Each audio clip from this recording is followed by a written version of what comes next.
Salah satu film yang juga saya sukai adalah film Aftershock. Film tentang sebuah tragedi gempa bumi yang terjadi di sebuah kota kecil di Tiongkok, di mana seorang ibu harus memilih untuk menyelamatkan anak laki-lakinya atau anak perempuannya yang terperangkap di bawah reruntuhan.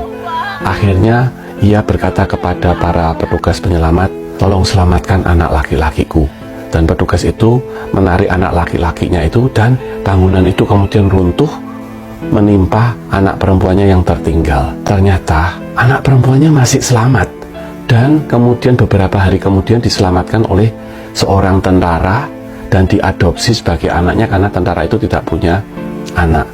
Tapi si anak perempuan ternyata mendengar apa kata-kata ibunya, sehingga ia merasa dendam dan marah bahwa ia tidak terpilih.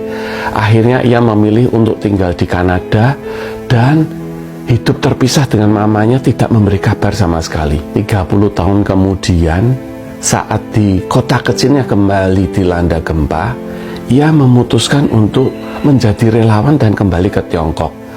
Dan di sana ia bertemu dengan adiknya yang sudah lama tidak pernah ia ketemu, dan akhirnya adiknya membawanya pulang ke rumah. Dan ini adegan perjumpaan seorang anak dan ibunya yang telah 30 tahun lebih berpisah.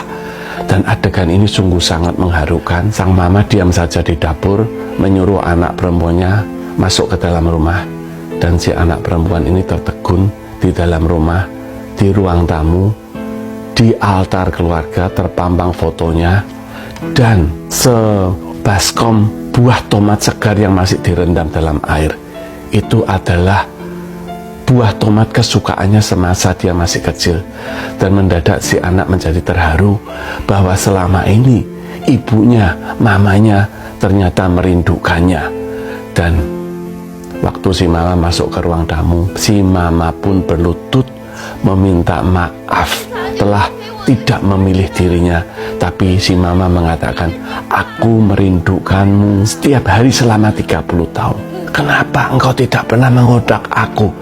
Dan si putri pun berbalik meneteskan air mata, terharu bersama sang mama yang selama ini selalu merindukannya. Sebuah gempa bisa menghancurkan dan meluluh lantakkan bangunan, gedung-gedung, tapi hanya cinta yang bisa menyatukan dan menyembuhkan semua luka-luka di dalam hati.